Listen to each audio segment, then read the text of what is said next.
Okay, we're back. Just started a video, and my fucking computer ran out of space, whatever the fuck that means. So I had to delete a bunch of shit, and now I'll restart because fuck it. But it's the 25th of September. I think day 6 of this COVID bullshit. I feel completely fine. Literally sleeping good, feeling good. My nose a little stuffed, but other than that, first couple days I had some body aches and it was a pain in the ass, but now I'm feeling good. So hopefully a couple days I can go back, get a test, and be negative and get back moving. I got brand new zebra mats coming to the gym, so I'm pumped about that. But hopefully I can just get this shit over with quick and then get moving. But I figured I'm just sitting around, so I might as well pump out some content for you guys. So a question we keep getting is about injuries and people getting a lot of messages about, hey man, I'm injured, this and that.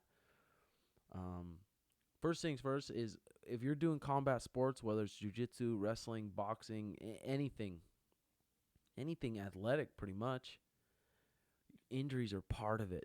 You got to know it's gonna happen, and you can't let them defeat you because if every time you get injured, you just don't do shit. You fill your body with shitty food. You get depressed. All you do is play video games. All you do is surf on social media. All you do is watch like shit on TV and just distract yourself. Then that's not going to be good. Some of my biggest like growth in jujitsu and stuff came from when I was injured. I've been injured a shitload.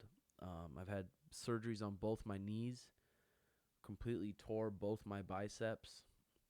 This left one tore really bad about 2 weeks before the Ultimate Fighter. Um, Broke my jaw. That one was pretty bad. Those biceps were about 6 months apiece. And then broke my hand a few times. And then just nagging injuries, top to bottom, especially in MMA. Always going to get injured. Shit's always going to happen. It's just part of it. But a big thing that's helped me is just once you do get injured, you gotta mentally know, okay, you gotta accept it. You gotta accept it. Okay, I'm injured now.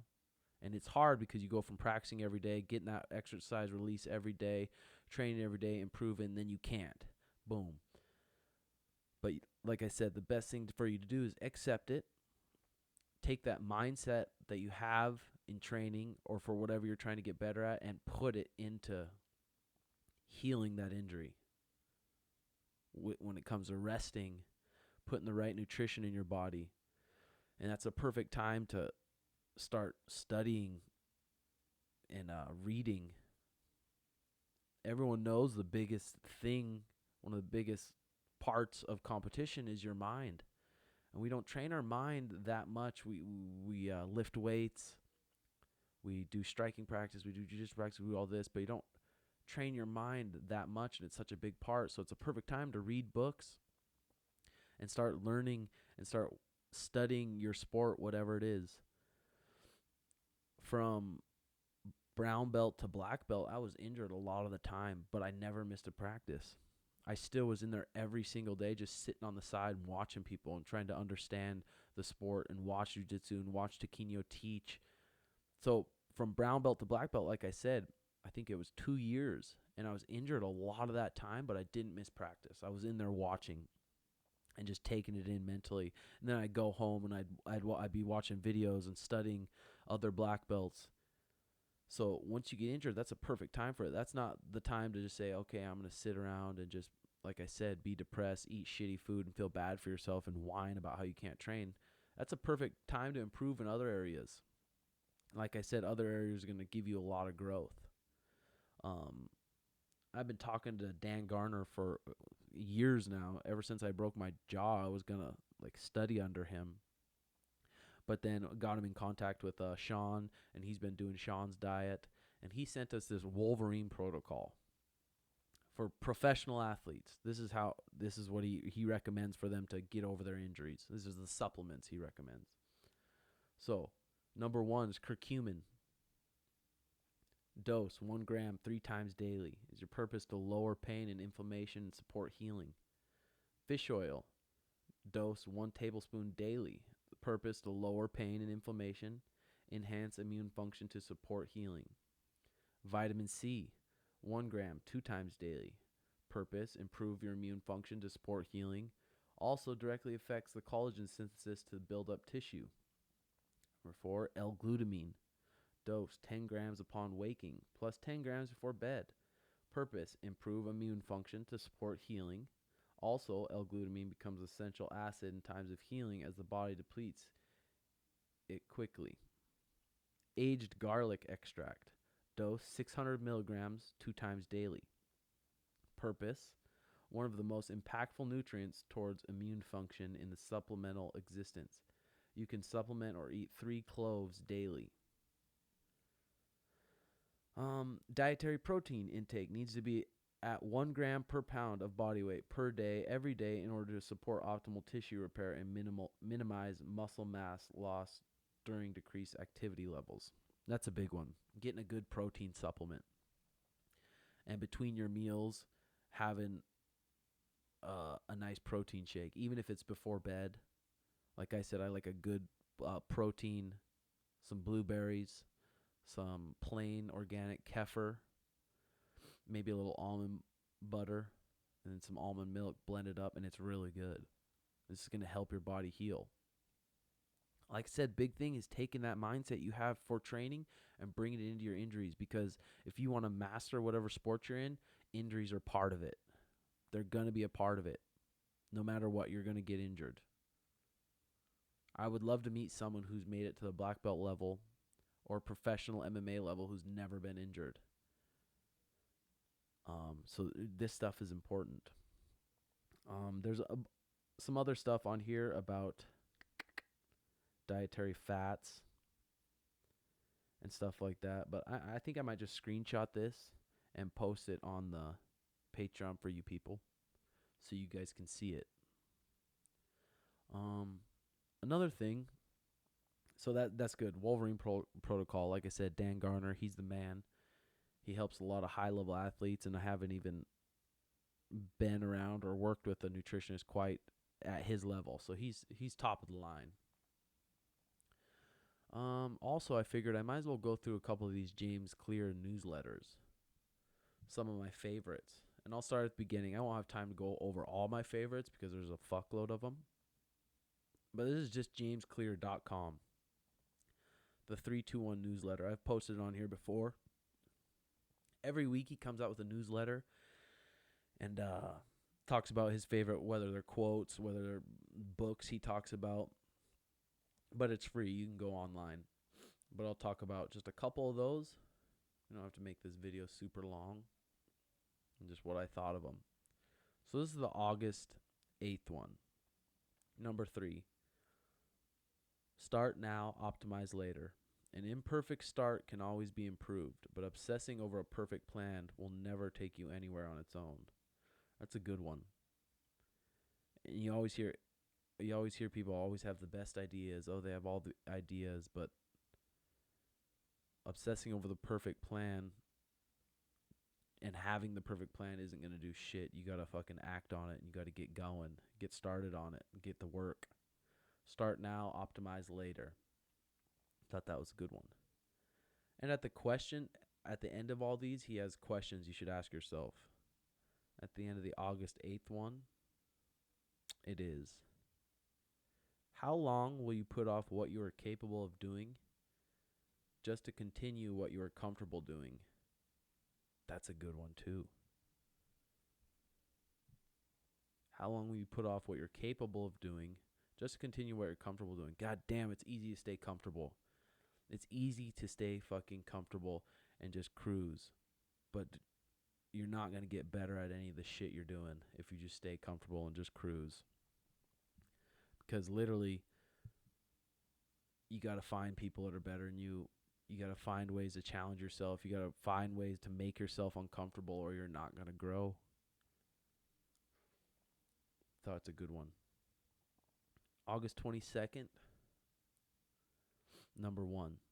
Qualities that lead to increasing intelligence. The curiosity to experiment and explore. the honesty to observe the world as it is, not as you wish it to be, the humility to kill your favorite ideas when you learn something new, the consistency to repeat this cycle for life. That's good. That's a hard one, too. The humility to kill your favorite ideas when you learn something new. That's big. That's what I was telling, I think it was Art the other day. It's so hard for our parents to learn from us because we're young and they just think they just see us as their kids. And that's what I want to make sure I don't do when I have kids, because I guarantee by the time my kid's getting older, 18, 19, 20, he's going to know shit I don't know, and he's going to be able to teach me shit. So I think that one's important. Kill your favorite ideas when you learn something new. Number 3, in the long run, and often in the short run, your willpower will never beat your environment. I think that's a good one too. You could have a really good mindset. You could have a really strong mindset, but you could be around a bad group of people. If you're around a bad environment, you're gonna do whatever that is. You know, if you're around people that you're wanting to eat healthy and you're wanting to work out, but you're around people like, no, let's go out and party. Let's go out and party. All your friends, let's go out and party. Let's stay up late. Let's eat shit. Let's go to McDonald's. Come on, live a little. It's going to be hard for you to stay on point. And your willpower will never beat your environment. That's what it says.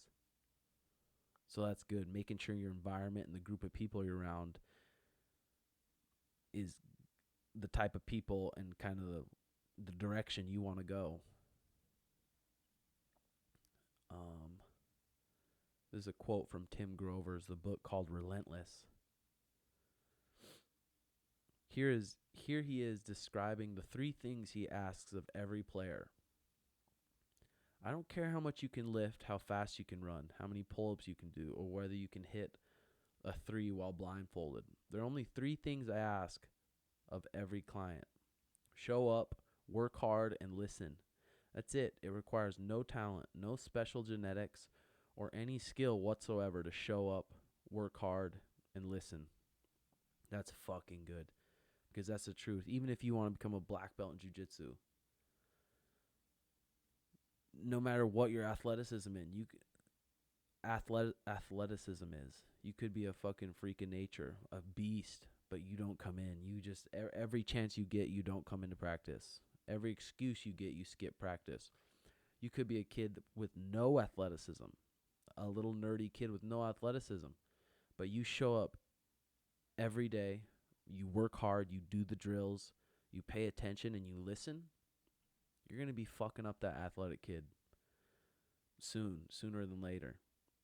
And that's the most important part, I think, in any sport, especially in jiu-jitsu and especially in MMA.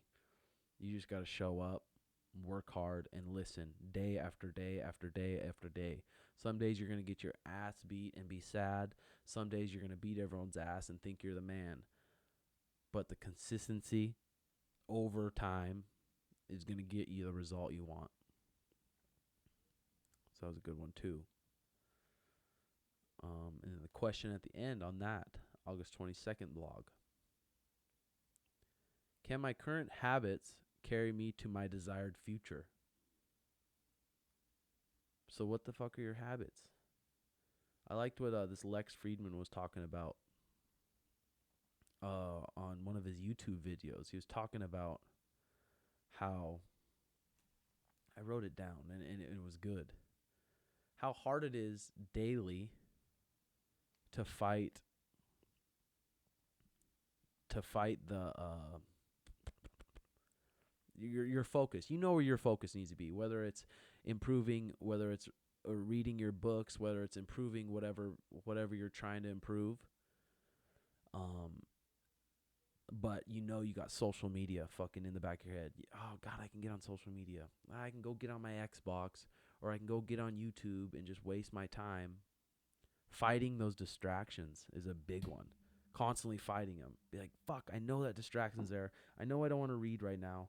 I don't want to work out right now, but you got to fight those distractions, and it's got to be consistent. You got to keep fighting those distractions. And I'm fucking working on it too. I had a good morning routine, woke up, did my breathing app, did my red light, did my meditation. And then it's like, okay, I want to get on my phone. I got emails. I got all this shit I want to look at. I want to get to. But I'm like, no. I got to fight that distraction. Set my alarm for half an hour, and I'm going to read this fucking book and try to improve. Try to improve my mind and try to learn from super smart people that you just have at the tips of your fingers on the internet with books and everything. So fighting those distractions and doing what you need to do is big.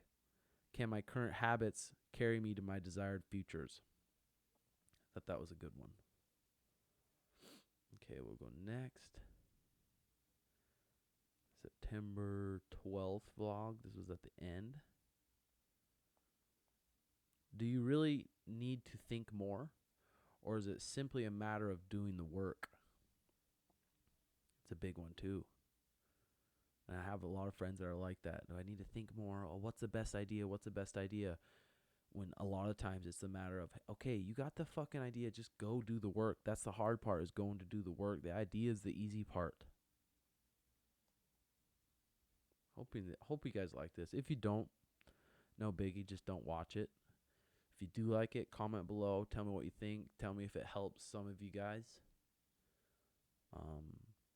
It's good for me too. It helps me just going over all this stuff and having to hold myself accountable too, especially teaching you guys. I'm like, okay, if I have some people that are listening to my input, I need to be living it.